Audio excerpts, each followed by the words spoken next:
चलिए शांत हो जाइए।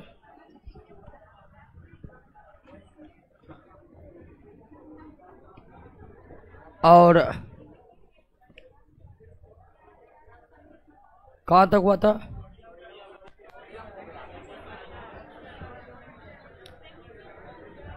सोडियम हो गया था। चलिए दोस्तों, हम लोग धातु के बारे में अध्ययन कर रहे हैं और अब तक के क्लास में हम लोग ये समझे हैं कि धातु के क्या क्या गुण हैं और धातु के अयस्कों से हम धातु को कैसे प्राप्त करेंगे। धातु के अयस्कों से धातु के प्राप्त करने की जो मेटलर्जी विधि जिनको मेटलर्जी कहते हैं उसको समझे थे। उसके बाद हम एक एक करके धातुओं के अध्ययन करने की शुरुआत की थी, जिसके अंतर्गत हमने सोडियम के बारे में पढ़ा था।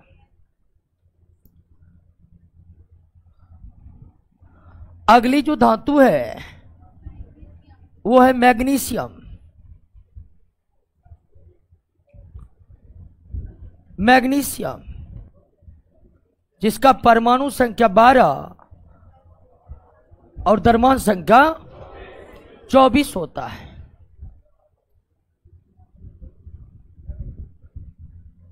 परमाणु संख्या को Z में इंडिकेट करते हैं,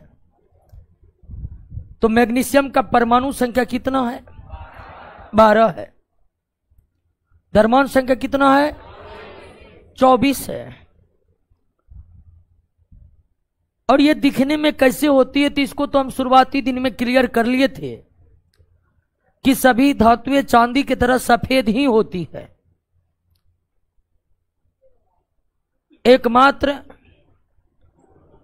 धातु सोना है जो पीले रंग का होता है और तांबा है जो लाल रंग का होता है। बाकी सभी धातुएं सफेद रंग की होती है। मैग्नीशियम भी धातु है, सफेद रंग का है। सोडियम भी धातु है, सफेद रंग का है। इसका परमाणु संख्या 12 होता है। और अगर हम इसका इलेक्ट्रॉनिक विन्यास लिखे 1s2 2s2 2p6 3s2, यानी पहला कक्षा में 2 इलेक्ट्रॉन है, दूसरा कक्षा में 8 इलेक्ट्रॉन है, अंतिम कक्षा में 2 इलेक्ट्रॉन है। और इलेक्ट्रॉनिक विन्यास से यह तय होता है कि इसका जो यानी मैग्नीशियम का जो आवर्त संख्या है वो क्या है? 3 है। क्योंकि एक परमाणु में जितने सेल होते हैं उतना ही उसका आवर्त संख्या होता है, उतना ही उसका आवर्त संख्या होता है। और अगर आप मैग्नीशियम का इलेक्ट्रॉनिक विन्यास लिखे हैं तो आप देख रहे हैं कि इसमें 3 सेल है, KLM 3 सेल। और एक परमाणु में जितने सेल होते हैं, जितने कक्षा होते हैं, वही उसकी आवर्त संख्या होती है। यानी पीरियोडिक टेबल के किस आवर्त का सदस्य मैग्नीशियम? किस आवर्त का? 3 आवर्त। 7 आवर्त है ना जी। तो मैग्नीशियम के आवर्त का है। और ये पता लगाए हम सेलों की इलेक्ट्रॉनिक विन्यास लिखकर। तो मैग्नीशियम आवर्त 3 का सदस्य। और मैग्नीशियम का अंतिम इलेक्ट्रॉन कहां गया है? S में। इसका मतलब यह किस ब्लॉक का तत्व है? S ब्लॉक का तत्व है। यह क्या है? S ब्लॉक का तत्व है। यह S ब्लॉक का तत्व है, S ब्लॉक का। और S ब्लॉक के तत्वों में जितना वैलेंस इलेक्ट्रॉन होता है, जितना वैलेंस इलेक्ट्रॉन होता है, उतना ही उसका क्या होता है? वर्ग संख्या होता है, उतना ही उसका। S ब्लॉक में अगर वैलेंस इलेक्ट्रॉन 1 है तो वो वर्ग 1 का है। S इलेक्ट्रॉन में वैलेंस इलेक्ट्रॉन 2 है तो वो वर्ग 2 का है। मैग्नीशियम में वैलेंस इलेक्ट्रॉन की संख्या कितनी है? 2 है। तो मैग्नीशियम वर्ग 2 और आवर्त 3 का सदस्य है और यह किस ब्लॉक का तत्व है? एस ब्लॉक का तत्व है। किस ब्लॉक का तत्व है? एस ब्लॉक का तत्व है। क्लियर हो गया दोस्तों? तो मैग्नीशियम का इंट्रोडक्शन आप समझ चुके हैं। मैग्नीशियम वर्ग 2 का सदस्य है, आवर्त 3 का सदस्य, ये एस ब्लॉक का सदस्य है। और आप जानते हैं कि एस ब्लॉक को हम कहते हैं, एस ब्लॉक नहीं, वर्ग 2 को हम कहते हैं क्षारीय मृदा धातु। तो मैग्नीशियम कैसी धातु है? क्षारीय मृदा धातु है। मैग्नीशियम कैसी धातु है? क्षारीय मृदा धातु है। अल्कली अर्थ मेटल है। सोडियम जो था वो अल्कली मेटल था, जबकि मैग्नीशियम आपका अल्कली अर्थ मेटल है। क्षारीय मृदा धातु है क्योंकि आवर्त सारणी के वर्ग 2 के तत्व को हम क्षारीय मृदा धातु कहते हैं। क्यों कहते हैं इस बात को भी हम समझ चुके हैं। क्लियर हो गया? अब ध्यान दीजिए दोस्तों कि प्रकृति में मैग्नीशियम की जो उपलब्धता है वह मुक्त अवस्था में नहीं है। मुक्त अवस्था में नहीं है। वैसे भी आप जान लीजिए, कॉपर, चांदी, सोना, प्लेटिनम के अलावे कोई भी धातु मुक्त अवस्था में नहीं है इस पृथ्वी के ऊपर पट्टी पर या समुद्री जल में, क्योंकि यही आपका कुछ धातु है जो अभिक्रियाशील नहीं होने के कारण इस प्रकृति के ऊपर पट्टी में मुक्त अवस्था में पाए जाते हैं। इन सब के अलावे जो भी धातु है वो अभिक्रियाशील, और जो अभिक्रियाशील धातु होते हैं उसके मुक्त अवस्था में पाए जाने की संभावना हो ही नहीं सकती है, क्योंकि जो अभिक्रियाशील होगा किसी से नहीं तो वायु के ऑक्सीजन से तो अभिक्रिया करेगा ही करेगा। तो अगर मैग्नीशियम की प्रकृति में उपलब्धता की बात करें तो मुक्त अवस्था में पाए जाने की तो संभावना बिल्कुल नहीं है। मुक्त अवस्था का मतलब समझते हैं ना? अगर आप पृथ्वी के ऊपर पट्टी पर मैग्नीशियम खोजने जाएगा, कहीं नहीं मिलेगा मैग्नीशियम, क्योंकि मुक्त अवस्था में ये पृथ्वी के ऊपर पट्टी पर मिलते ही नहीं है। क्यों? तो ये अभिक्रियाशील है। मुक्त अवस्था में पृथ्वी के ऊपर पट्टी या समुद्री जल में मिलने वाले धातु कौन कौन हो सकते हैं? और ये सब धातु मुक्त अवस्था में पाए जाने की संभावना इसलिए है क्योंकि ये अभिक्रियाशील है ही नहीं, अभिक्रियाशील है ही नहीं। तो दोस्तों बताइए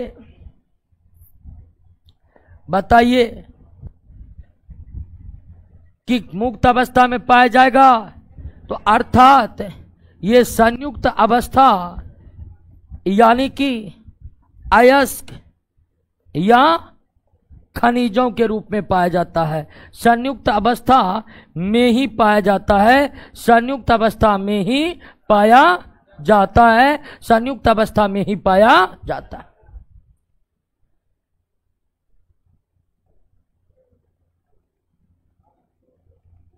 एक क्वेश्चन ये तो समझ, उपलब्धता समझ गए। अब जानते हैं कि कोई भी धातु जो या तो पृथ्वी के ऊपर पट्टी पर होंगे या समुद्री जल में होंगे, मुक्त अवस्था में और संयुक्त अवस्था में। मुक्त अवस्था में कौन कौन है वो तो आप देख ही लिए हैं। बाकी सबके सब किस अवस्था में? संयुक्त अवस्था का मतलब वो किस रूप में है? अयस्क या खनिज के रूप में। अयस्क या तो अयस्क या खनिज के रूप में ही पृथ्वी के ऊपर पट्टी पर हमें मैग्नीशियम प्राप्त होते हैं। तो मैग्नीशियम के कौन कौन से अयस्क ऊपर पट्टी पर मिलेगा? तो मैग्नेसाइट, ये कार्बोनेट अयस्क है। ये कैसा अयस्क है? दूसरा मिलेगा आपको डोलोमाइट। दूसरा क्या मिलेगा? Dolomite, CaCO3 MgCO3।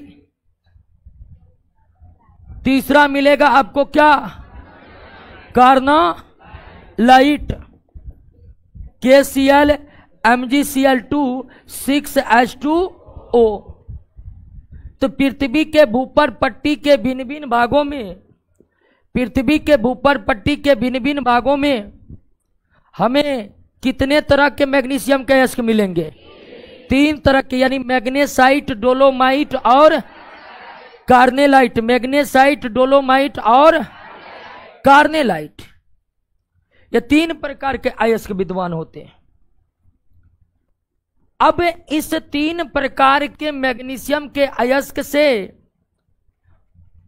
मैग्नेसाइट और डोलोमाइट से मैग्नीशियम की प्राप्ति नहीं की जाती है। मैग्नीशियम की प्राप्ति नहीं की जाती है। मैग्नीशियम की प्राप्ति मुख्यतः किस अयस्क से? मैग्नीशियम की प्राप्ति मुख्यतः मैग्नीशियम के किस अयस्क से होता है? कार्नालाइट से होता है। किस अयस्क से होता है? कार्नालाइट से होता है। कार्नालाइट से कैसे होता है? तो कार्नालाइट यानी कि KCl MgCl2 और 6H2O, KCl MgCl2 6H2O। अब इससे पहले इस यौगिक को हटा दिया जाता है, फिर इसके क्रिस्टल वाटर को हटा दिया जाता है, मैग्नीशियम क्लोराइड, और फिर मैग्नीशियम क्लोराइड को पिघलाकर सीधे कर दिया जाता है क्या? विद्युत अपघटन। और विद्युत अपघटन पर एनोड पर निकल जाएगा क्लोरीन और कैथोड पर निकल जाएगा क्या? मैग्नीशियम। तो मैग्नीशियम की प्राप्ति मैग्नीशियम के कार्नेलाइट अयस्क से विद्युत अपघटन अभिक्रिया, विद्युत अपघटन प्रक्रिया के जरिए किया जाता है।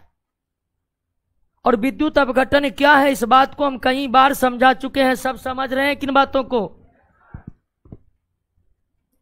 क्लियर हो गया? मैग्नीशियम आपका निकल चुका है दोस्तों, मैग्नीशियम आपका निकल चुका है। लेकिन स्थिति यह है कि शुद्ध अवस्था में मैग्नीशियम बहुत ज्यादा उपयोग नहीं है। आप भी इतनी बड़ी उम्र, लगभग आधी उम्र पूरी कर चुके हैं, कभी भी मैग्नीशियम की आवश्यकता पड़ी आपको? नहीं पड़ी।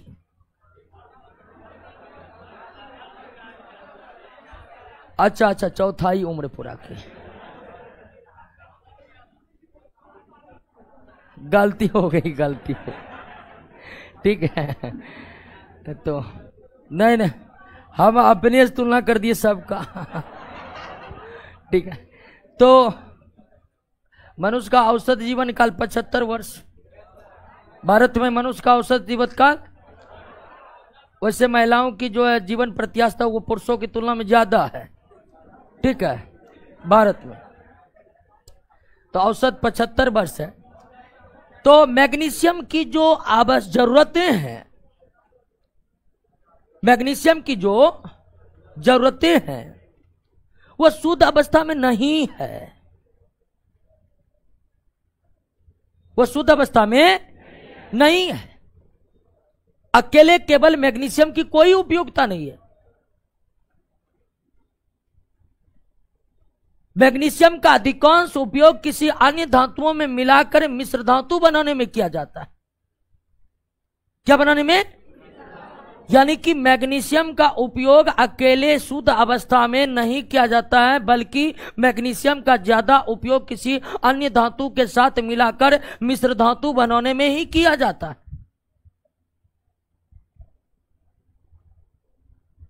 लेकिन 2 प्रमुख बातों को याद रखना है मैग्नीशियम के जरिए, मैग्नीशियम के बारे में।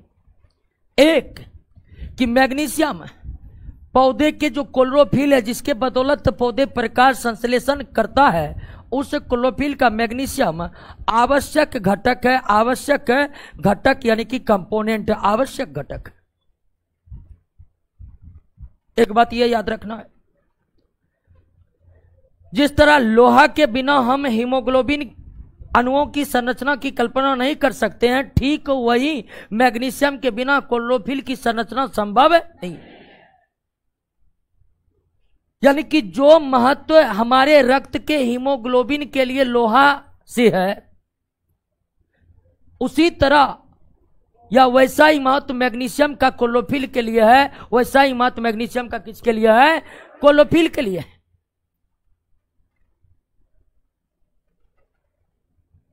तो एक बात याद रखना है कि पौधे प्रकाश संश्लेषण जिसके बदौलत करते हैं, पौधे प्रकाश संश्लेषण जिसके बदौलत करते हैं।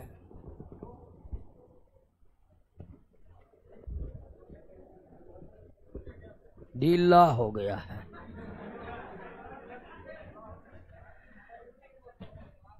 तो पौधे जिसके बदौलत प्रकाश संश्लेषण करते हैं वह क्लोरोफिल मैग्नीशियम के बिना तैयार ही नहीं हो सकते, मैग्नीशियम के बिना तैयार ही नहीं हो सकते।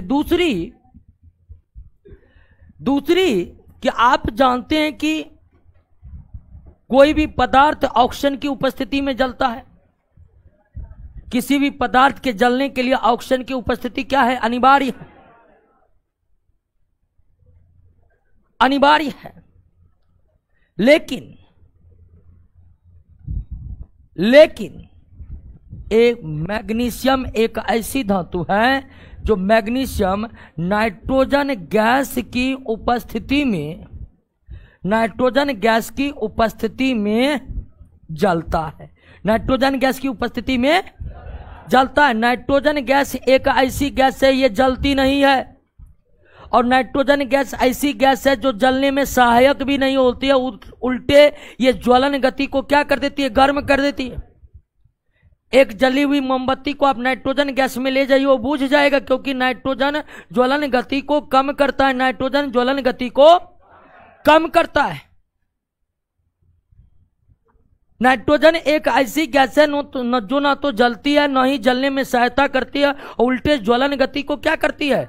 कम करती है। इसके उपस्थिति में किसी भी चीज का जलना संभव नहीं है। लेकिन मैग्नीशियम धातुओं के दुनिया में एक ऐसी धातु है जो नाइट्रोजन गैस की उपस्थिति में जलता है। ऑक्सीजन नहीं भी रहेगा, यह नाइट्रोजन गैस की उपस्थिति में जलता है।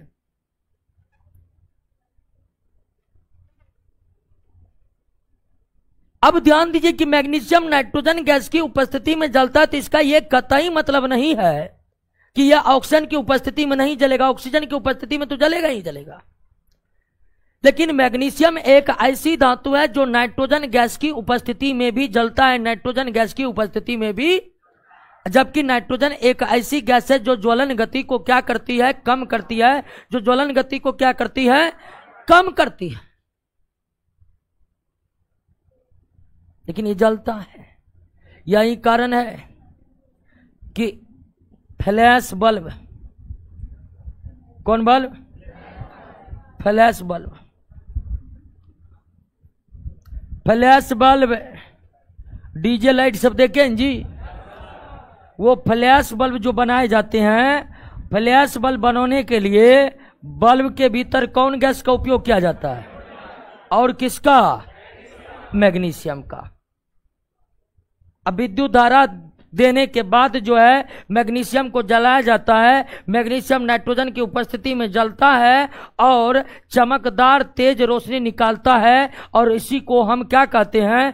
फ्लैश कहते हैं। तो मैग्नीशियम नाइट्रोजन गैस की उपस्थिति में जलता है, जिस गुणों के कारण मैग्नीशियम का इस्तेमाल फ्लैश बल्बों का निर्माण करने में किया जाता है। अब फ्लैश बल्ब जो है वह कैसे बनता है? तो फ्लैश बल्ब में बल्ब के अंदर नाइट्रोजन गैस भरा जाता है और अंदर किसका तार रखा जाता है? और विद्युत धारा देकर के फ्लैश उत्पन्न किया जाता है। तो फ्लैश बल्ब में इसका इस्तेमाल किया जाता है।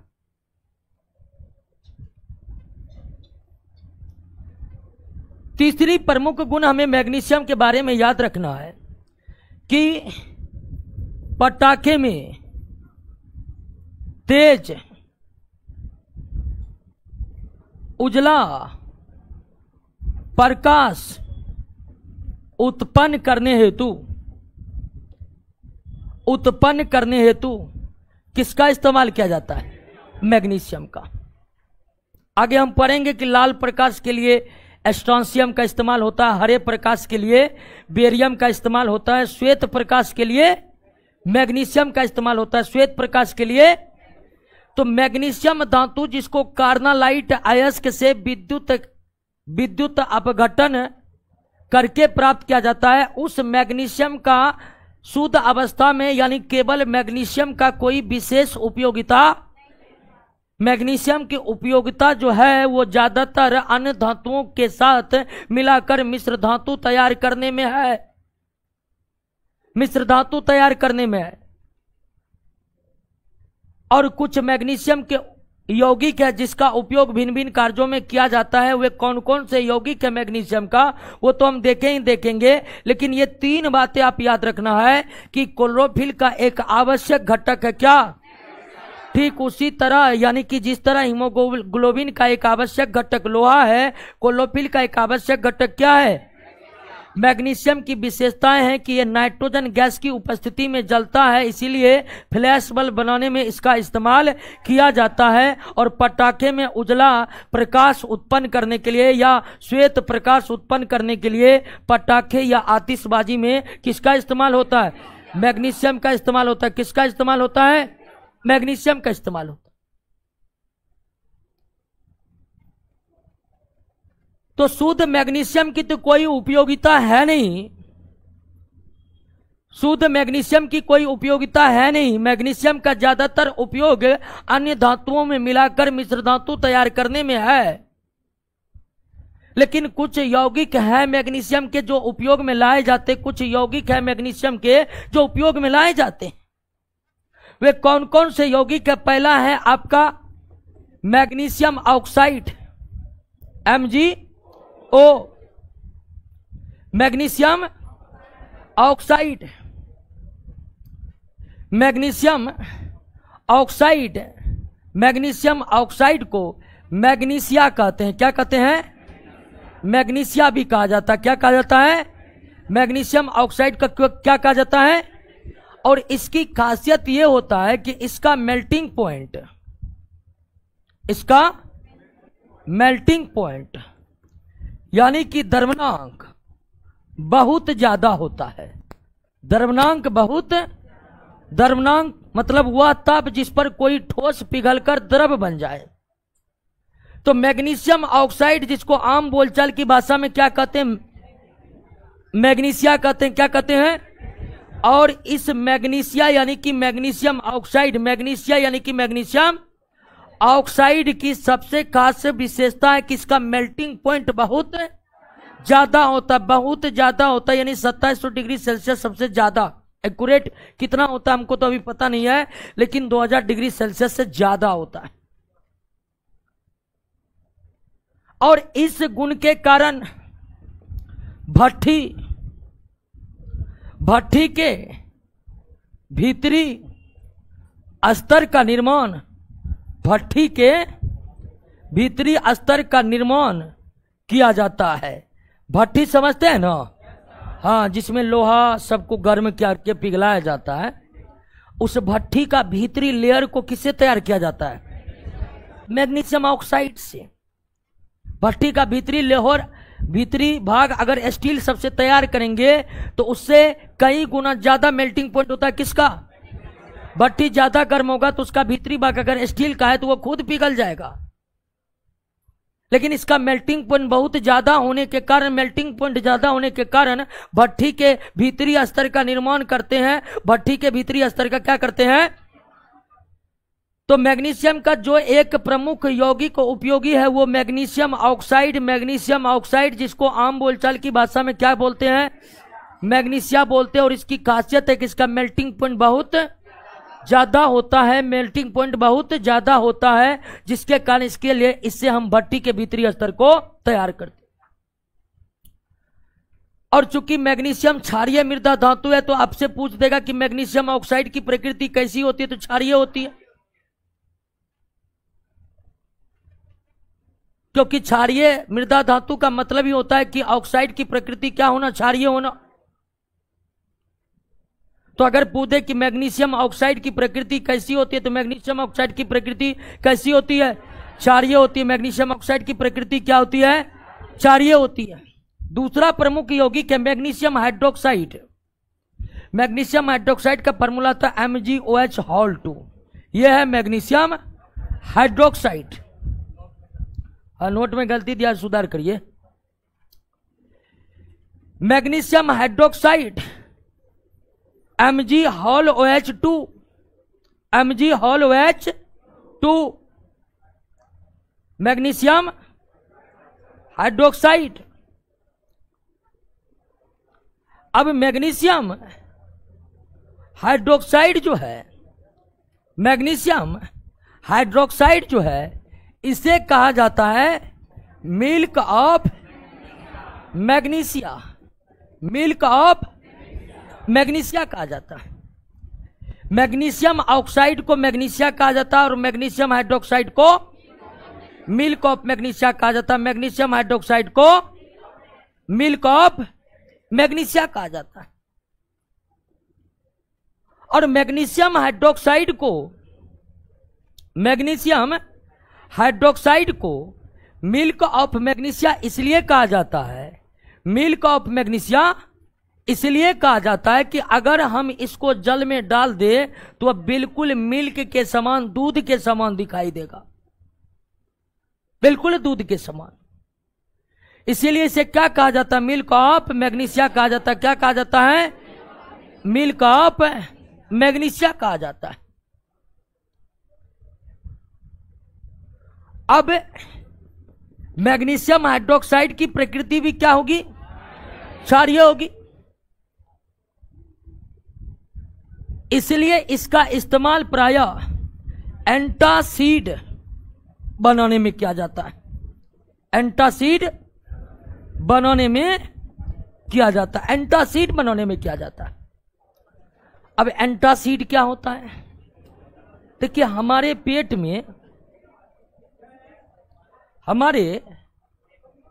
में एक अम्ल निकलता है, हाइड्रोक्लोरिक अम्ल। हाइड्रोक्लोरिक अम्ल। और हाइड्रोक्लोरिक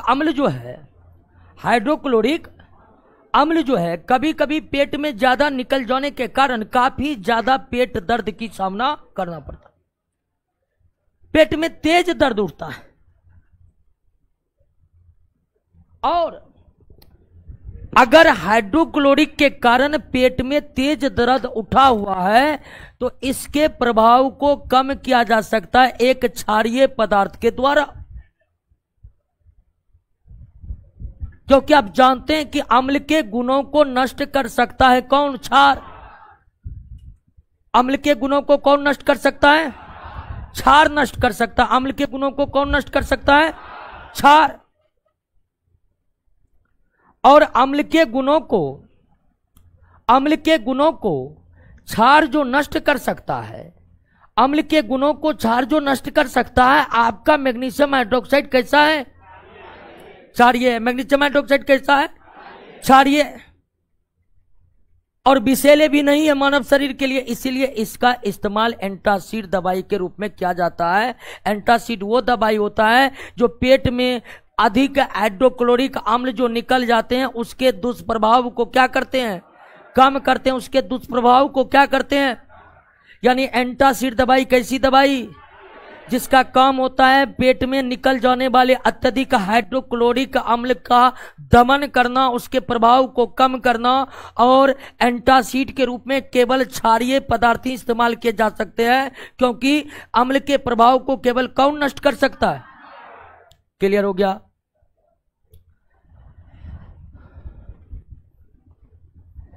तीसरा प्रमुख यौगिक है मैग्नीशियम कार्बोनेट। मैग्नीशियम कार्बोनेट तीसरा प्रमुख यौगिक कौन है?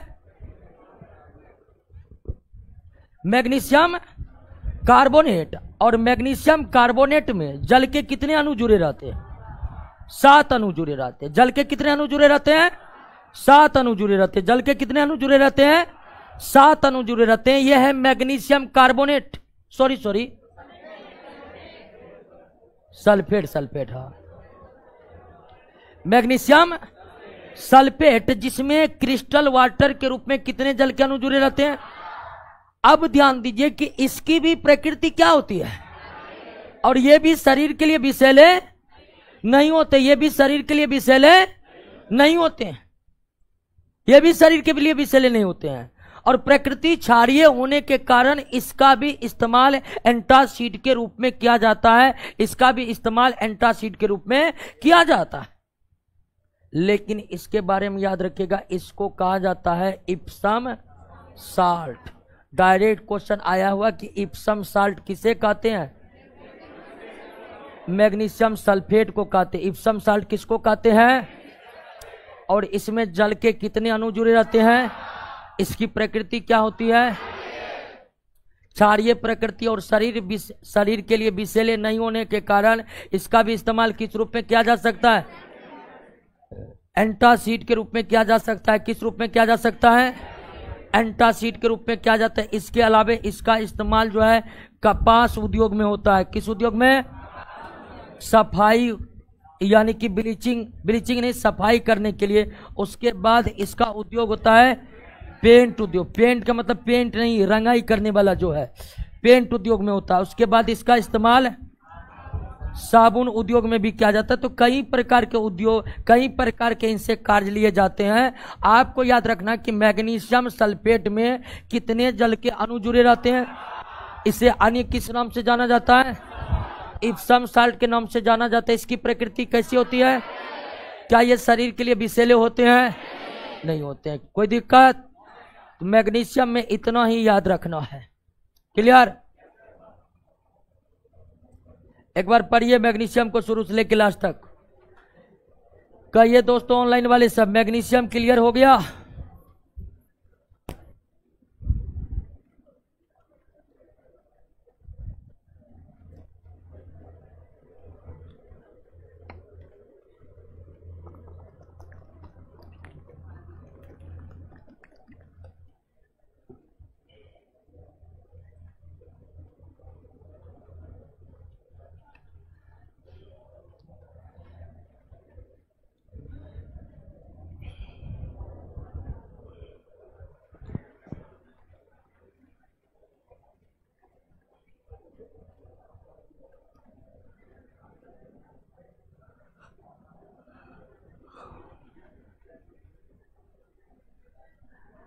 अगला है एल्युमिनियम।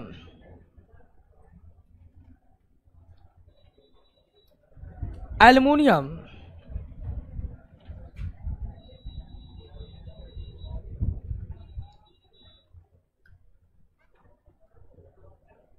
एल्युमिनियम एल्युमिनियम नहीं, इसके बाद एल्युमिनियम परमाणु संख्या 13, द्रव्यमान संख्या 27। एल्युमिनियम परमाणु संख्या 13 और द्रव्यमान संख्या 27 होता है। अब एल्युमिनियम का इंट्रोडक्शन जानने के लिए हम इसके इलेक्ट्रॉनिक विन्यास पर आ जाते हैं। अगर परमाणु संख्या एल्युमिनियम का 13 है तो एल्युमिनियम में इलेक्ट्रॉन की संख्या कितनी होगी? 13 होगी। तो 1s2, 2s2, 2p6, 3s2, 3p1, 3p1, यानी पहला कक्षा में 1, दूसरा कक्षा में 8, अंतिम कक्षा में 3 इलेक्ट्रॉन है। अरे अल्लाह ने करिए, हाला मत करिए। तो एल्युमिनियम जो है कुछ भी है उसको हल्ला नहीं करना है, ठीक है? नोटिस ले लीजिए, सब एक साथ हल्ला करते हैं, ठीक है? तो कुछ नहीं यहाँ पर आ पाता है, तो आराम से समझना है। थोड़ा मिस्टेक हो जाता है, उसके लिए हल्ला नहीं करना है। एक साथ जब सब बोलते हैं ना तो आपको कई बार बताएं कि वाइब्रेट हो जाता है आवाज। तो एल्युमिनियम का परमाणु संख्या 13 है तो इलेक्ट्रॉन 13 होगा। और उसका अगर इलेक्ट्रॉनिक विन्यास अगर हम लिखते हैं तो इलेक्ट्रॉनिक विन्यास 2, 8, 3, पहला कक्षा में 2, दूसरा कक्षा में 8, तीसरा कक्षा में, अंतिम कक्षा में 3। अगर एल्युमिनियम में आवर्त थी, सेल की संख्या 3 है तो आवर्त कितना है? तो एल्युमिनियम किस आवर्त का है? अंतिम इलेक्ट्रॉन कहां गया है? पी में। अंतिम इलेक्ट्रॉन किस में गया है? पी में गया। तो किस ब्लॉक का होगा? पी ब्लॉक का होगा। किस ब्लॉक का होगा? अब पी ब्लॉक का वर्ग निकलता है वैलेंस इलेक्ट्रॉन की संख्या, वैलेंस इलेक्ट्रॉन की, अब प्लस 10 यानी 13। तो अगर अंतिम इलेक्ट्रॉन एस में जाता तो एस ब्लॉक, अंतिम इलेक्ट्रॉन पी में गया तो तो एल्युमिनियम किस ब्लॉक का तत्व है? और पी ब्लॉक का वर्ग क्या होगा? तो पी ब्लॉक का वर्ग निकालने के लिए वैलेंस इलेक्ट्रॉन में कितना जोड़ते हैं? वैलेंस इलेक्ट्रॉन यानी कि अंतिम कक्षा का इलेक्ट्रॉन। वैलेंस इलेक्ट्रॉन मतलब अंतिम कक्षा का इलेक्ट्रॉन। वैलेंस इलेक्ट्रॉन कितना है? तो इसमें 10 जोड़ दिए, कितना हो गया? तो इसका मतलब एल्युमिनियम किस वर्ग का सदस्य है? 13। एल्युमिनियम किस वर्ग का सदस्य है? तो एल्युमिनियम जो है वो आवर्त सारणी के आवर्त 3 वर्ग 13 का सदस्य, और ये पी ब्लॉक का है। ये किस ब्लॉक का है? एस ब्लॉक का संयोजी इलेक्ट्रॉन ही उसका वर्ग होता है। पी ब्लॉक में संयोजी इलेक्ट्रॉन में 10 जोड़ने के बाद आपको वर्ग प्राप्त होगा। लेकिन कोई भी तत्व हो उसके परमाणुओं में जितना सेल होता है उतना ही उसका क्या होता है? आवर्त होता है। उतना ही उसका क्या होता है? आवर्त होता है। अंतिम इलेक्ट्रॉन एस में जाए तो एस ब्लॉक, अंतिम इलेक्ट्रॉन पी में जाए तो पी ब्लॉक। क्लियर? कोई दिक्कत नहीं ना? वैलेंस इलेक्ट्रॉन इसमें एल्युमिनियम में 3 होता है। तीसरा कक्षा, देखिए वैलेंस इलेक्ट्रॉन अंतिम कक्षा के इलेक्ट्रॉन को कहते हैं। अंतिम सब सेल का नहीं, अंतिम सेल में जितना इलेक्ट्रॉन होता है वही वैलेंस इलेक्ट्रॉन है। तो अंतिम सेल है तीसरा। तीसरा के एस सब सेल में 2 है और तीसरा के पी सब सेल में 1 है। तो तीसरा में टोटल कितना है? 3 है। इसीलिए वैलेंस इलेक्ट्रॉन कितना है? 3 है। क्लियर हो गया? इंट्रोडक्शन समझ गए? कैसे हम वर्ग निकाले, आवर्त निकाले, ये समझे कि नहीं समझे? कोई दिक्कत नहीं ना? तो एल्युमिनियम का जो आवर्त है वो किस में है? एल्युमिनियम किस ब्लॉक का है? एल्युमिनियम किस वर्ग का है? 13। किस वर्ग का है? अब दोस्तों ध्यान दीजिए कि अब इसकी उपलब्धता पर हम चर्चा करेंगे।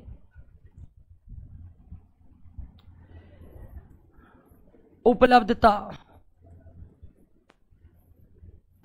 तो धातु कहां मिलते? पृथ्वी के भूपर पट्टी पर या फिर समुद्री जल में। पृथ्वी के भूपर पट्टी पर या तो समुद्री जल में। और चूंकि आपको बता दिए थे कि कौन कौन धातु मुक्त अवस्था में रहते हैं, तो एल्युमिनियम में कॉन्सेप्ट क्लियर है कि ये मुक्त अवस्था में तो रहते। एल्युमिनियम मुक्त अवस्था में रहते, एल्युमिनियम मुक्त अवस्था में रहते नहीं है। ये संयुक्त अवस्था में, संयुक्त अवस्था में यानी कि पृथ्वी के भूपर पट्टी पर इसकी उपलब्धता मुक्त अवस्था में नहीं है, क्योंकि यह भी अभिक्रियाशील धातु है। यानी इसकी उपलब्धता अयस्कों के रूप में है। अयस्कों के रूप में। और एल्युमिनियम के कौन कौन अयस्क हैं? तो एल्युमिनियम का सबसे प्रमुख अयस्क क्या? Bauxite, Al2O3 2s2। यह है बॉक्साइट का रासायनिक सूत्र। और बॉक्साइट में आप देख रहे हैं 2 जल के अणु लगे हुए हैं, 2 जल के अणु लगे हुए हैं। इसीलिए बॉक्साइट का जो रासायनिक नाम है हाइड्रेटेड एल्यूमिना। बॉक्साइट का रासायनिक नाम क्या है? Hydrated alumina. बॉक्साइट का रासायनिक नाम है हाइड्रेटेड एल्यूमिना। Hydrated alumina. तो एक अयस्क ये है बॉक्साइट। दूसरा है आपका क्रायोलाइट, Na3Al(F)6। और तीसरा है कोरंडम, Al2O3। Al2O3 में 2H2 लगा दीजिएगा, वो क्या हो जाएगा? और Al2O3 क्या है? कोरंडम। तो और भी कई अयस्क है, लेकिन प्रमुख अयस्क एल्युमिनियम का पृथ्वी का भूपर पट्टी पर बॉक्साइट, क्रायोलाइट और कोरंडम है। बॉक्साइट, क्रायोलाइट और कोरंडम है। तो इस प्रकृति में, इस पृथ्वी के भूपर पट्टी पर एल्युमिनियम अभिक्रियाशील है, तो इसलिए मुक्त अवस्था में पाए जाने की कोई संभावना बनती ही नहीं है।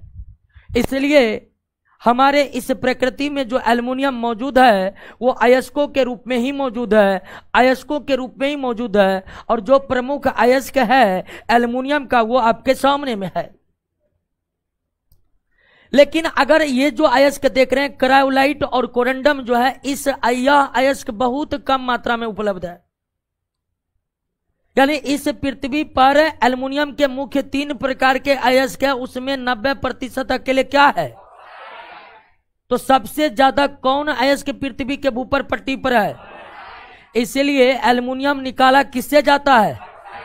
ऐसा नहीं है कि इससे नहीं निकाल सकते, लेकिन ये है ही नहीं तो इससे हम निकालेंगे। तो इस पृथ्वी के ऊपर पट्टी पर समूचे विश्व का हम डाटा ले ले तो 90% एल्युमिनियम बॉक्साइट के रूप में ही उपस्थित है। इसलिए एल्युमिनियम की जो प्राप्ति है किससे की जाती है? बॉक्साइट से की जाती है। एल्युमिनियम की प्राप्ति किससे की जाती है? बॉक्साइट से की जाती है। बाकी जो अयस्क है उसमें वह उपलब्ध ही नहीं है बृहद मात्रा में कि ताकि उससे एल्युमिनियम निकाला जाए।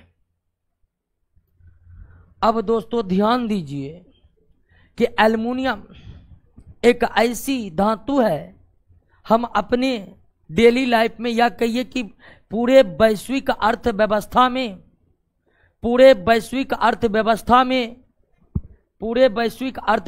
में सबसे ज्यादा इस्तेमाल होने वाली धातु लोहा है। पूरे वैश्विक अर्थव्यवस्था में सबसे ज्यादा उपयोग में लाई जाने वाली धातु कौन है? लोहा। और लोहा के बाद सबसे ज्यादा उपयोग में कौन धातु लाया जाता है? एल्युमिनियम। तो दूसरा सबसे ज्यादा धातु जो डायरेक्ट शुद्ध अवस्था में इस्तेमाल किया जाता है वो कौन है? वर्तमान के मानव जीवन को देख लीजिए, पूरे विश्व का डाटा एक जगह करते हैं तो सबसे ज्यादा इस्तेमाल होने वाली धातु जो है वो लोहा है। और लोहा के बाद सर्वाधिक किसका इस्तेमाल होता है? एल्युमिनियम का। तो एल्युमिनियम दूसरी सबसे ज्यादा उपयोग में लाई जाने वाली धातु है। और आप निश्चित ही अपने दैनिक जीवन में कभी ना कभी एल्युमिनियम का उपयोग किए होंगे। एल्युमिनियम का उपयोग बर्तन के रूप में होता है। एल्युमिनियम का उपयोग जो है आजकल जो है घर के खिड़की दरवाजे बनाने में भी किए जाते हैं। तो अब दिनों दिन एल्युमिनियम की उपयोगिता हमारे दैनिक जीवन में बढ़ती ही जा रही है, नहीं जा रही है? एक समय जब घरों के दरवाजे लकड़ियों के बने होते थे, अब उसके जगह स्टील और एल्युमिनियम ने ले लिया। अब अधिकांश घरों के दरवाजे स्टील और एल्युमिनियम से तैयार हो रहे हैं, स्टील और एल्युमिनियम से तैयार हो रहे हैं। बात है लकड़ी मिलवे नहीं करेगा, तैयार नहीं होगा क्या? लकड़ी की उपलब्धता बहुत कम है। क्लियर? और लकड़ी की जो भी उपलब्धता है तो वो लोहे एल्युमिनियम की तुलना में काफी ज्यादा महंगा है। तो लोग एल्युमिनियम और स्टील की तरफ आकर्षित हो रहे उपयोग करने में। आप तो जानते हैं कि ये ढीला बहुत हो गया है जी, एगो मंगा लेना। तो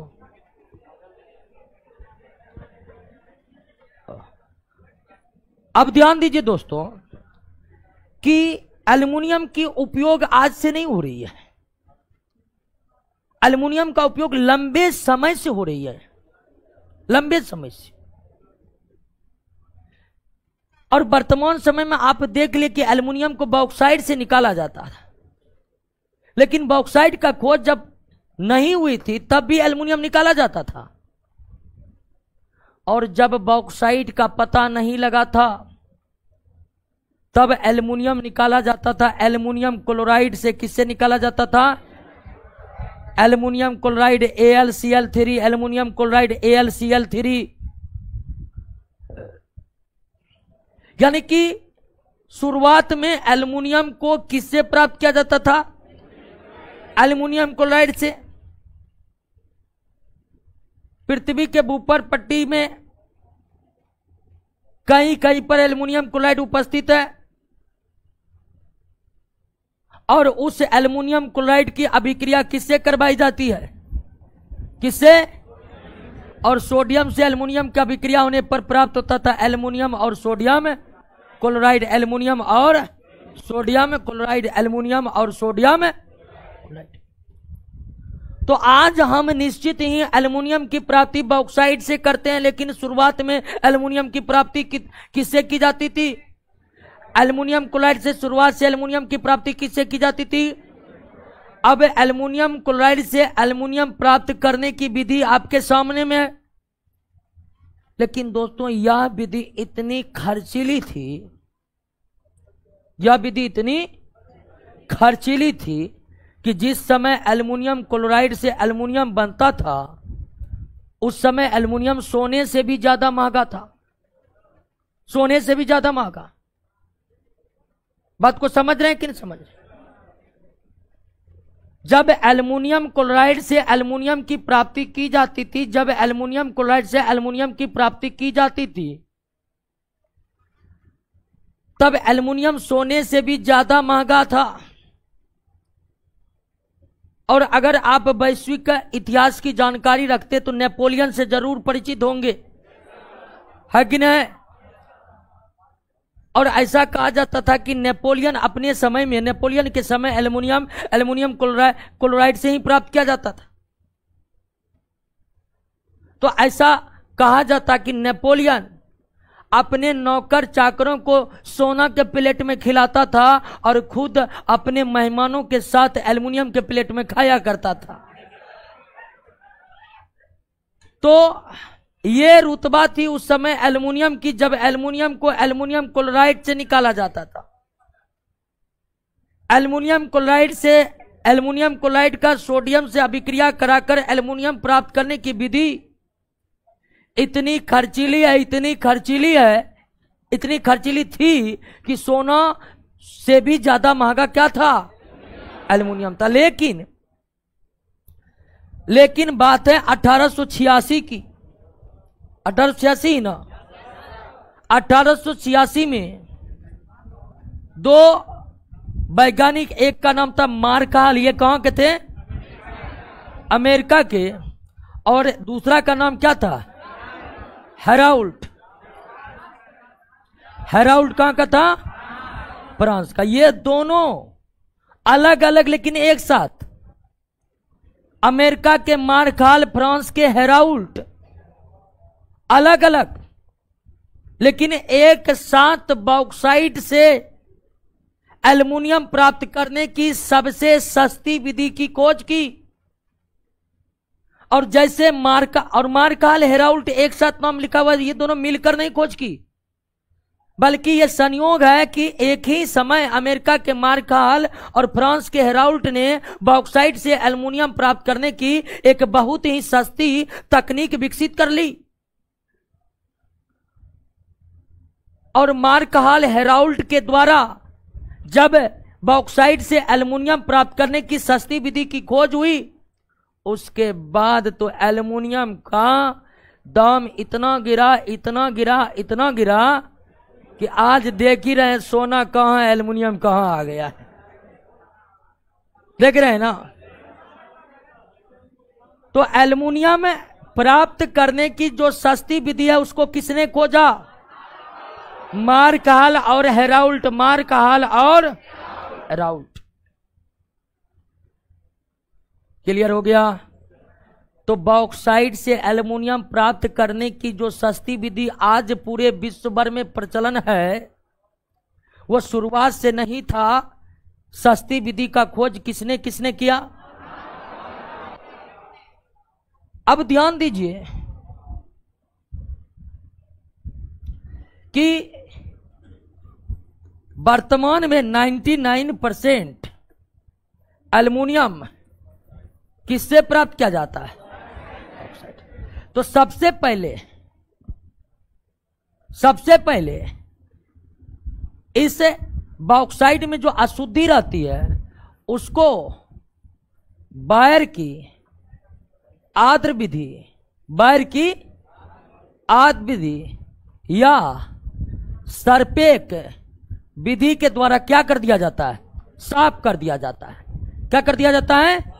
साफ कर दिया जाता है। और साफ करके प्राप्त कर लिया जाता है शुद्ध एल्युमिना, Al2O3।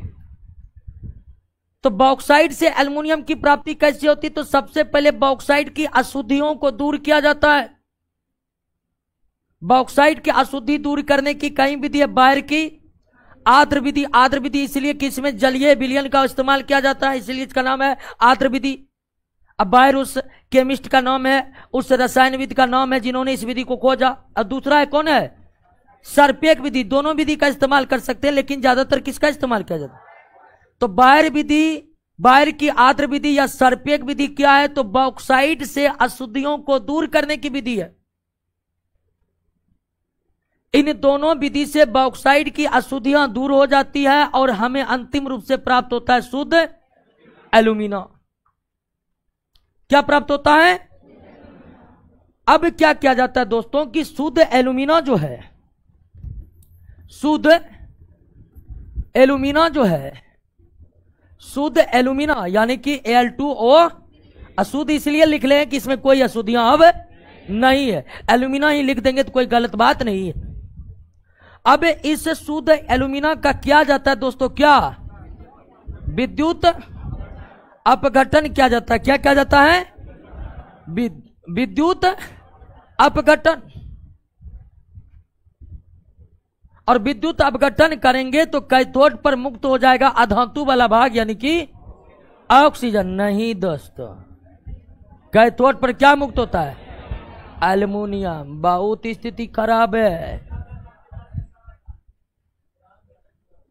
और पता चला है कि बहुत तैयारी सोलो चलता है आप लोग का। क्या बहुत तो दिन में 200 क्वेश्चन नहीं याद कर रहा है और ख्वाब देख रहा है कि नौकरी करेंगे ना। आपको बता रहे हैं कि पढ़ने वाला सब 500 से लेकर 1000 तक का टारगेट करता है रोज। जीएस का मैथ रीजनिंग छोड़िए, और जो प्रतिदिन 100 क्वेश्चन याद करने का भी टारगेट नहीं लिए हैं, लिख कर दे देते हैं, कभी नौकरी होने वाला नहीं है। इसलिए दोस्तों टारगेट लीजिए, हर दिन कम से कम 500 क्वेश्चन याद करने का टारगेट लीजिए। कहां से याद करना है? जीएस में याद करना है। रोशन सर के नोट में भी क्वेश्चन है, chapter wise theory, chapter wise question आपको प्रोवाइड करा रहे हैं। एक एक बात को जितना आता है उससे भी ज्यादा जाकर समझा रहे हैं। अब फिर भी अगर चैप्टर के लास्ट में क्वेश्चन नहीं याद कर रहे हैं या किसी कारण बस आपसे नहीं याद हो रहा है तो संभव नहीं है कि सरकारी नौकरी हो जाएगा। ठीक है ना? इसीलिए जो मौज मार रहे हैं सुधर जाइए। हल्ला मत करिए, ऐसा मौजे मारने वाला है। ठीक है, तो ध्यान दीजिए, कैथोड पर क्या प्राप्त होता है और एनोड पर क्या होता है। आपको बताए कि कैथोड ऋणात्मक है, वो धातु को ग्रहण करता है, एनोड धनात्मक है, वो अधातु को ग्रहण करता है। तो शुद्ध एल्यूमिना का विद्युत अपघटन करने से कैथोड पर प्राप्त होता है क्या? एल्युमिनियम। अब ध्यान दीजिए दोस्तों कि शुद्ध एल्यूमिना का विद्युत अपघटन करना बहुत ज्यादा दिक्कत वाली बात है। शुद्ध एल्यूमिना का विद्युत अपघटन करना, इलेक्ट्रोलाइसिस करना बहुत ही कठिन कार्य है। ऐसा क्यों? एक ऐसा आप जानते हैं, किसी को भी विद्युत अपघटन कराएंगे तो उसको लिक्विड यानी कि द्रव अवस्था में बदलना पड़ेगा या उसका जलीय विलयन बनाना पड़ेगा। जलीय विलयन तब बनाइएगा जब वो जल में घुलनशील हो। एल्यूमिना जल में घुलनशील नहीं है, आप इसका जलीय विलयन नहीं बना सकते हैं। तो दूसरा तरीका है कि इसका विद्युत अपघटन करने से पहले कि इसको गला करके लिक्विड में बदल दे, गला करके लिक्विड में बदल दे, तभी ना उसका विद्युत अपघटन करिएगा। क्योंकि विद्युत अपघटन ठोस अवस्था में नहीं होता, केवल द्रव अवस्था में होता है। अब अगर हम एल्यूमिना को गर्म करके पिघला करके द्रव अवस्था में लाते हैं तो एल्यूमिना का मेल्टिंग पॉइंट बहुत ज्यादा है, इतनी ज्यादा कि इसको गलाने लगे तो इतना कोयला खपत होगा कि फिर एल्युमिनियम सोना के बराबर हो जाएगा। तो यहां पर एक समस्या यह है कि इसको आपको लिक्विड बनाना है तब विद्युत अपघटन होगा। लिक्विड बनाने के लिए इसका मेल्टिंग पॉइंट इतना ज्यादा है कि इसको गर्म करके या कोई भी ऊर्जा देकर हमें जब इसे लिक्विड अवस्था में लाना है, द्रव अवस्था में लाना है, तो काफी ज्यादा ऊर्जा की खर्च होती है। लेकिन इसका एक समाधान है दोस्तों कि इसमें क्या मिला जाता है? क्रायोलाइट। इसमें क्या मिला जाता है? Na3Alf6। ये क्रायोलाइट एल्युमिनियम का ही दूसरा अयस्क है, एल्युमिनियम का ही दूसरा।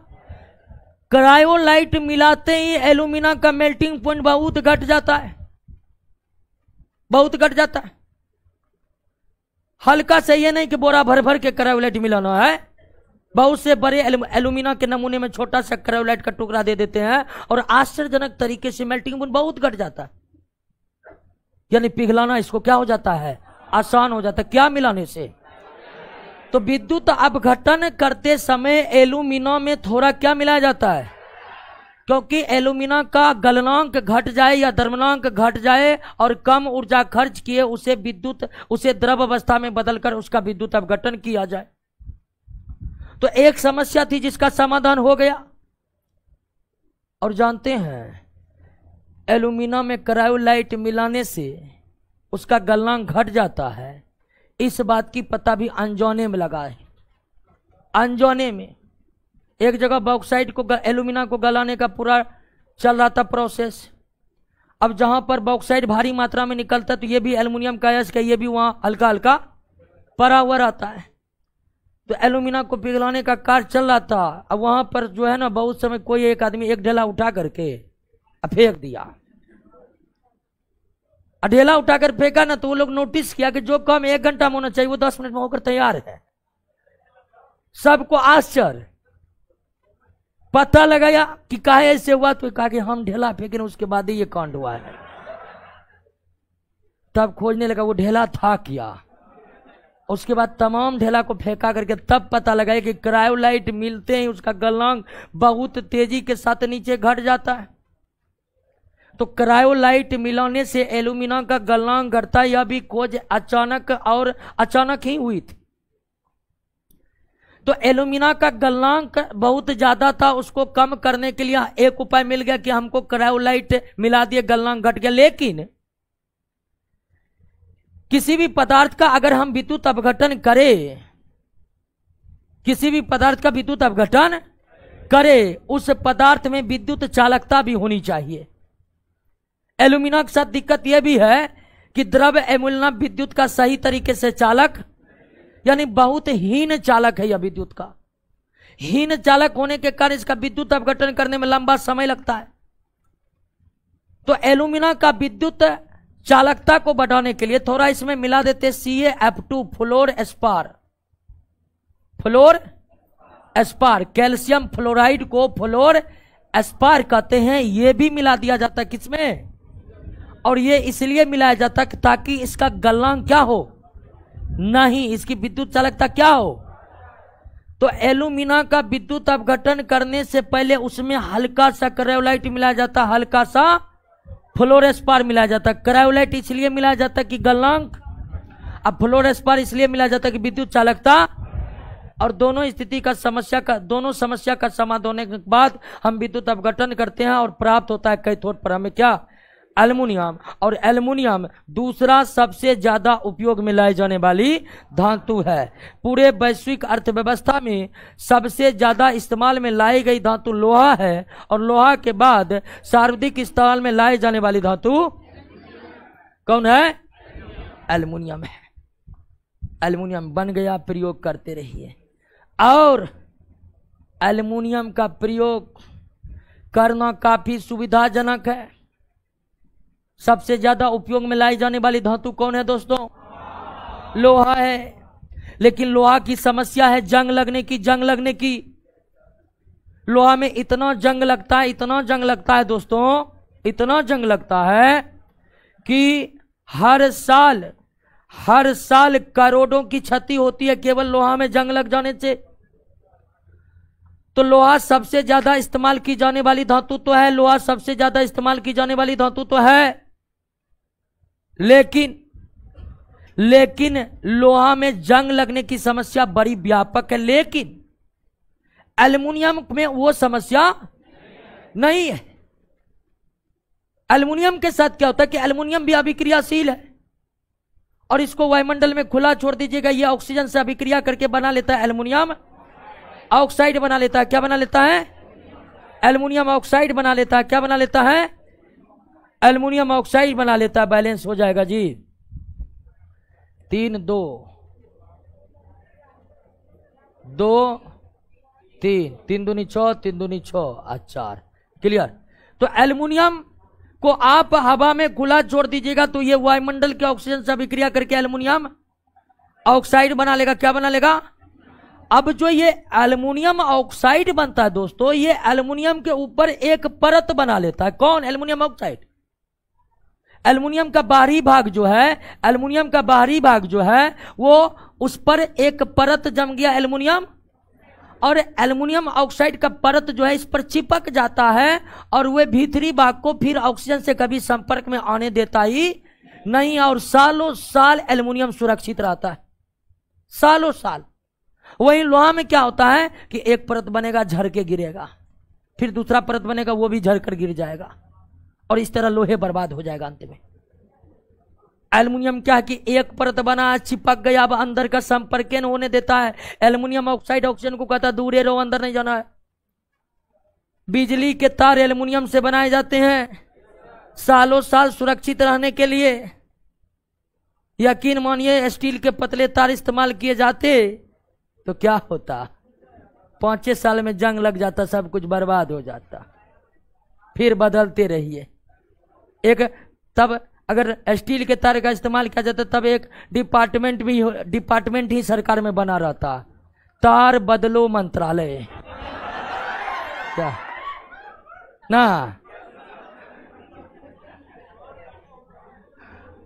लेकिन एक बार एल्युमिनियम का तार सालों साल कैसे चलता रहता, देखे कि नहीं देखे?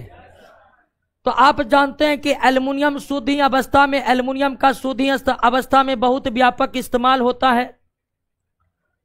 बर्तन के रूप में आप इस्तेमाल करते हैं, हालांकि एल्युमिनियम का बर्तन पे इस्तेमाल नहीं करनी चाहिए, स्वास्थ्य के लिए हानिकारक होते हैं एल्युमिनियम के बर्तन, लेकिन फिर भी इस्तेमाल किए जाते हैं। एल्युमिनियम के दरवाजे बनाए जाते, गेट बनाए जाते, बहुत सारी उपयोगिता है। कई तरह के मिश्र धातु भी एल्युमिनियम से तैयार किए जाते, कई तरह के मिश्र धातु भी एल्युमिनियम से तैयार किए जाते हैं। अब एल्युमिनियम के वे प्रमुख यौगिक कौन कौन है? तो एल्युमिनियम का प्रमुख यौगिक में आपको नाम याद रखना है। पहला एल्युमिनियम हाइड्रोक्साइड का, एल्युमिनियम हाइड्रोक्साइड का। दूसरा एल्युमिनियम कार्बाइड का, एल्युमिनियम, और तीसरा फिटकरी, फिटकरी का K2SO4 Al2SO4 ऑल 3 24 फिटकरी का ये है पूरा फार्मूला। तो एल्युमिनियम शुद्ध अवस्था में बहुत ज्यादा इस्तेमाल होता है, यहां तक कि आप डाटा जानेंगे कि दूसरी सबसे ज्यादा इस्तेमाल की जाने वाली धातु एल्युमिनियम है। एल्युमिनियम के जो जो यौगिक की उपयोगिता है, जिन जिन यौगिकों की उपयोगिता है, उनमें है एल्युमिनियम हाइड्रोक्साइड, एल्युमिनियम कार्बाइड और फिटकरी। फिटकरी का फार्मूला क्या है? K2SO4 Al2SO4 ऑल 3 और 24। एल्युमिनियम हाइड्रोक्साइड का इस्तेमाल बुलेट प्रूफ और अग्निरोधी कपड़ा बनाने में किया जाता है। एल्युमिनियम कार्बाइड का इस्तेमाल मीथेन गैस बनाने के लिए किया जाता है। फिटकरी का इस्तेमाल जल को साफ करने के लिए किया जाता है, फिटकरी का इस्तेमाल जल को साफ करने में किया जाता है। और ध्यान रखिएगा कि फिटकरी जल के गंदगी को दूर करता है। किसको?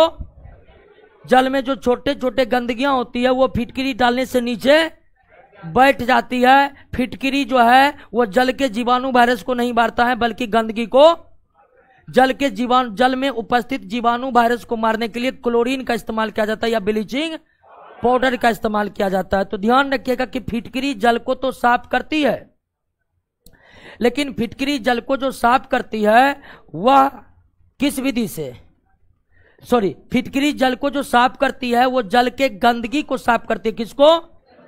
जल के गंदगी को साफ करती है। किसको साफ करती है? क्लियर हो गया? कोई दिक्कत? एक बार एल्युमिनियम को सरसरी निगाह से देख लीजिए, तब आते हैं कैल्शियम पर।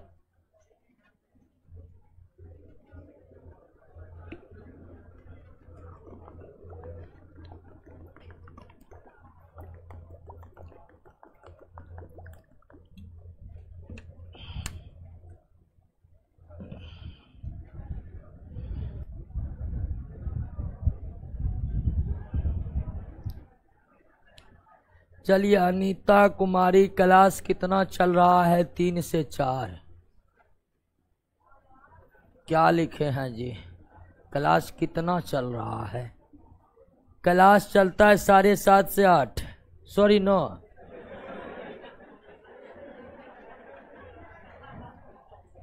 क्लियर? 3 से 4 नहीं, 7:30 से 8। ओके ओके, अच्छा नो भूल जाते। आइए दोस्तों, अब हम समझते हैं किसके बारे में? कैल्शियम के बारे में।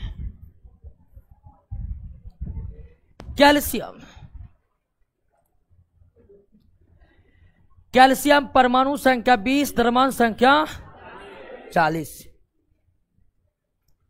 कैल्शियम परमाणु संख्या 20, द्रव्यमान संख्या 40।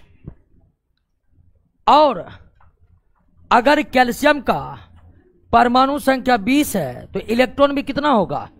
20 होगा। इलेक्ट्रॉन भी कितना? और इसका अगर देखें 1s2, 2s2, 2p6, 3s2, 3p, 2 10 2 12, 6 18। अरे 2s2, 2p, 3s2, 3p, 4s2। Clear? 10 2 12 6 18 2 20। पहला कक्षा में, दूसरा कक्षा में, तीसरा कक्षा में, अंतिम कक्षा में 2। तो कैल्शियम जिसका परमाणु संख्या, कैल्शियम जिसका परमाणु संख्या 20 है, इसका इलेक्ट्रॉनिक विन्यास आपके सामने में है। और इसमें आप देख रहे हैं सेलों की संख्या कितनी है? तो इसका मतलब इसका आवर्त क्या होगा? 4 होगा। जितने सेलों की संख्या उतने ही इसमें क्या होते हैं? आवर्त होते हैं। कैल्शियम के परमाणु में सेलों की संख्या कितनी है? 4। तो आवर्त कितना? 4। आवर्त कितना? 4। क्लियर? अब अंतिम इलेक्ट्रॉन किस में गया है? एस में। किस ब्लॉक का होगा? और एस ब्लॉक का वर्ग संख्या वैलेंस इलेक्ट्रॉन के बराबर, यानी कितना? तो कैल्शियम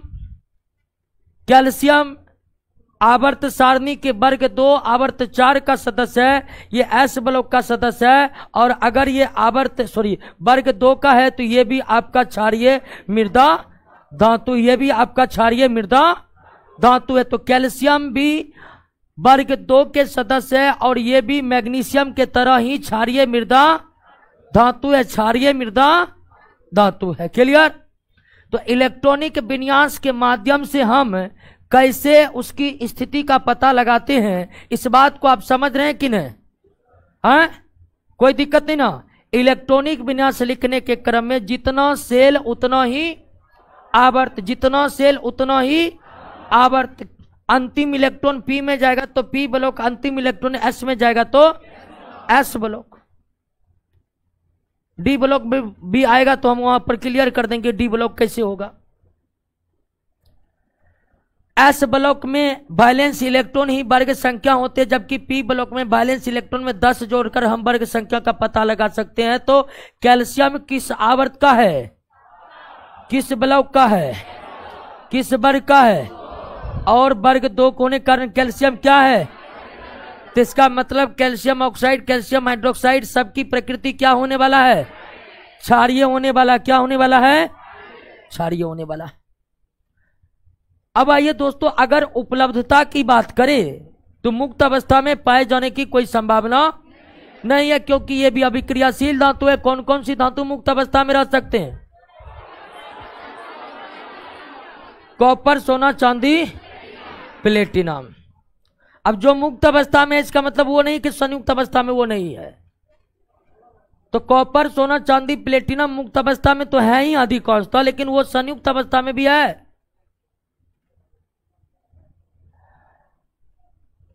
तो बात समझ रहे हैं ना आप कि कैल्शियम की भी अगर उपलब्धता की बात करें तो मुक्त अवस्था में इसके पाए जाने की कोई संभावना नहीं है।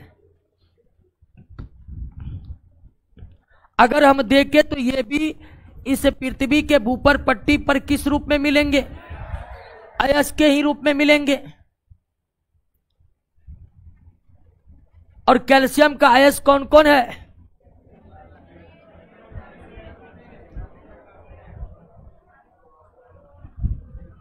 कैल्शियम का जो अयस्क है उसमें कैल्शियम का जो अयस्क है वो है आपका कैल्शियम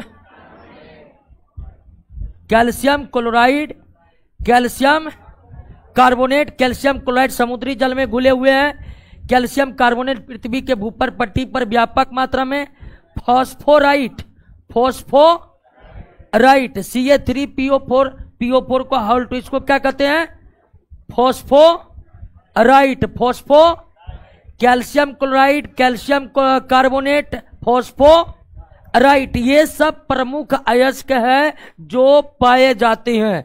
अगर कैल्शियम क्लोराइड की बात करिएगा, ये समुद्री जल में बहुत ज्यादा घुले हुए रहते हैं। कैल्शियम कार्बोनेट की बात करिएगा तो ये आपको पृथ्वी के ऊपर पट्टी पर पर्याप्त मात्रा में पाए जाते हैं। फॉस्फोराइट की भी पृथ्वी के ऊपर पट्टी पर उपलब्धता है। लेकिन कैल्शियम की प्राप्ति मुख्यतः किससे? कैल्शियम क्लोराइड से किया जाता है। क्लोराइड है ना, ठीक है।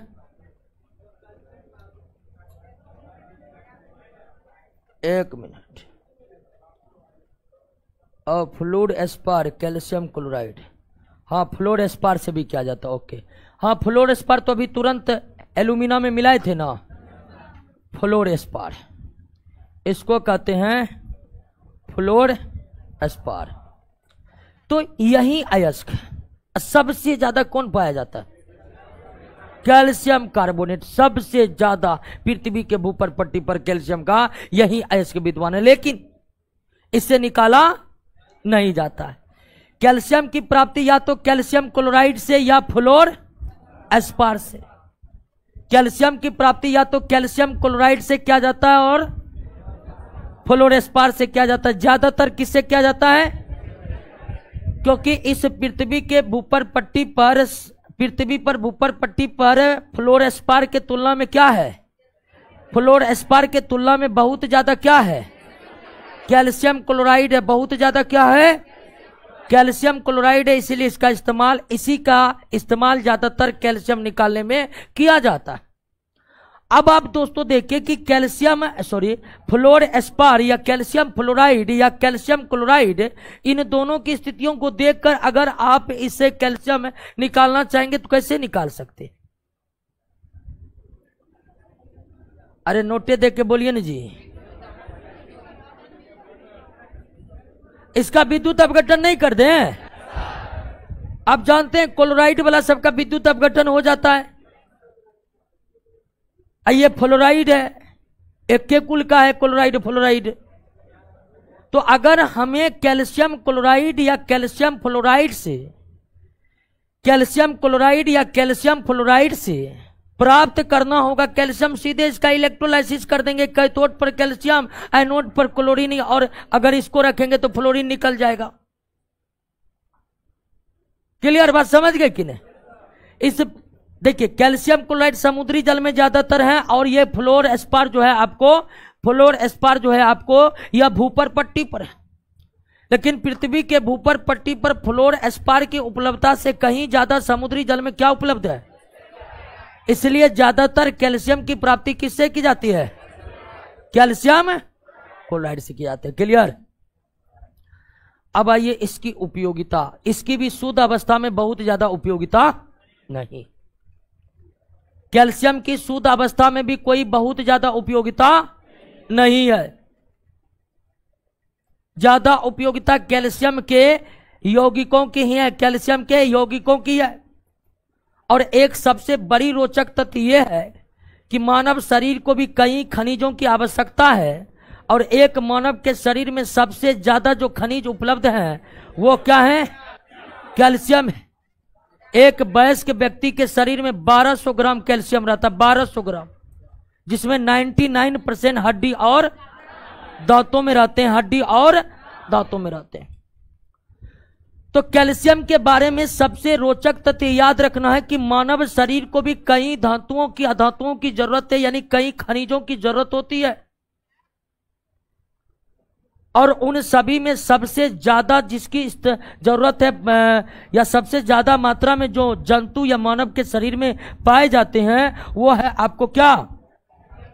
लेकिन अगर अर्थव्यवस्था में देखें वैश्विक अर्थव्यवस्था में शुद्ध अवस्था में कैल्शियम का बहुत ज्यादा उपयोग, शुद्ध अवस्था में बहुत ज्यादा उपयोग नहीं है। ज्यादातर इसका उपयोग किस रूप में किया जाता है? ज्यादातर इसका उपयोग यौगिकों के रूप में होता है। किस रूप में? ज्यादातर इसका उपयोग किस रूप में होता है? यौगिकों के रूप में। क्लियर हो गया? अब आप पढ़िएगा कैल्शियम के यौगिक, कैल्शियम के यौगिक। आइए अगला क्लास में इसकी चर्चा करेंगे।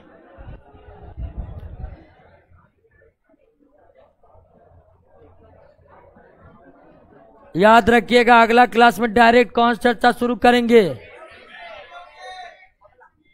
अभी चर्चा करेंगे तो डिटेल में नहीं हो पाएगा, यौगिक बहुत इंपॉर्टेंट है, इसलिए अगला क्लास में इसकी चर्चा करेंगे कैल्शियम के यौगिक से। ऑनलाइन वाले भी दोस्तों याद रखिएगा कि अगला क्लास में डायरेक्ट चर्चा कैल्शियम के यौगिक से शुरू हो, ध्यान रखिएगा।